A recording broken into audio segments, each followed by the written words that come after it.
Say hello if you're here. I'm ready to get started today on my series that I wanted to do this week on the economic measures that affect real estate.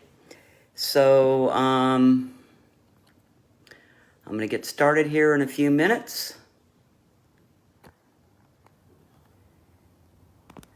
I'm going to invite a few people, see if we can get started.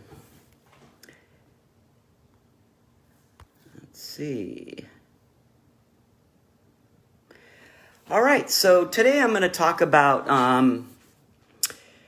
the different types of recovery, since obviously we know we're probably falling into some kind of a recession, I would imagine. So I wanted to explain a little bit about recoveries and how economists look at them, because trying to get some information out to the public, because I think that I'm seeing a lot of bears and bulls.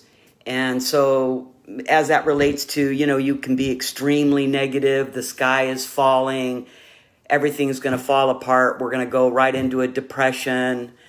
Or you could be on the other extreme and you've got your head in the sand and you think everything's going to be fine. We're just going to bounce back. And then there's all the people in between. And usually with information, studying history, knowing a little bit about how the economy works, can help people make good decisions. So I just wanted to start off talking about the different types of recovery. So I'm going to do a series every day this week around 3 o'clock. And today I decided to just explain the different types of recovery. So let's do that. So right out of the gate, I heard a lot of predictions that we're just going to have a check mark recovery, which is we'll get hit a little hard and then we're going to bounce right back. And that faded very, very quickly as we started to see some things starting to happen. The most common ones, there's three that people talk about, is a V-shaped recovery. And that's basically a recession, but it begins with a very steep decline and then a pretty steep recovery back to where we were fairly quickly. Typically, V-shape will last about 9 months. A great example of that was in the 50s. They had a booming economy and the Federal Reserve started anticipating some inflation. So they pushed the interest rates up and it caused a V shape. So they sort of had to play around with the mortgage rates a little bit, and they bounced back pretty quickly, about 6 months.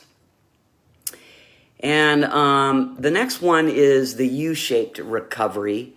That's typically, we take a pretty sharp decline and we're down there for a while, and then things come back together and we come back to where we were. And those, usually it's the depth and the length that we're looking at in recoveries. So that depth and length, typically the length of those are about 12 to 24 months. Some great examples, actually not that long ago, at least that I've lived through, is 1973 to 75 recession, which I don't know that much about since that's around when I was born. But in 1981, we saw a huge peak in unemployment. It was over 10%. And also the GDP fell about almost 3% back then. And so that really created a U-shaped recovery. We definitely went into, it was over the energy crisis. So we went into a recession and it took us a couple of years to come back out of it and get back to where we were prior to that. The next one, which is fairly scary, is the L-shaped. And that's definitely talking about a depression. So we just take a sharp decline and it's not pretty at all. And it lasts a very, very long time. There's very stagnant growth. And typically that will be something that lasts over, it can be like the last time we had a depression in 1939. It lasted, in 1929, it lasted through 1939. So like a whole decade to actually get back to where we were before all of that happened. Interestingly enough, there's one coming up that I typically don't see when I'm reading about recoveries, and that is pretty popular right now. And it's called the W-shaped recovery, which involves basically a sharp decline. We bounce back, and then we have another sharp decline, and then we bounce back again. And I don't really know what the length of time what that would be. I think it's a very volatile situation. The middle of it is a bear market. It really stifles, it can create a crisis, really, because just as we think we're coming back up, investors start to get in too early, and then something happens and it causes a sharp decline again. And so it's kind of like a double dip recovery. So what I want to share with you is not my opinion on what I think is going to happen. I do believe that there is some truth in what you focus on expands. And so I really try to stay away from being super negative or being so positive that I'm not really paying attention to what's going on. So over the last, month or so, there's been polls being taken from, the top 45 economists. Reuters does a poll with these people fairly frequently, and they give their opinions about what they think there is going to happen. Well, a couple of weeks ago, out of 45, 23% of them actually thought we were going to have a V-shaped recovery, which means in less than a year we would be okay. So we would get hit hard, but everybody get back to work and everything was going to be fine. But I think with the unemployment numbers coming out and even more recently the GDP decline, now I think they're starting to reevaluate. And so out of 45 of these economists, 22 believe that it'll be a U-shaped recovery as it's related to COVID-19. 10 think it'll be a V-shaped, so those are the optimists.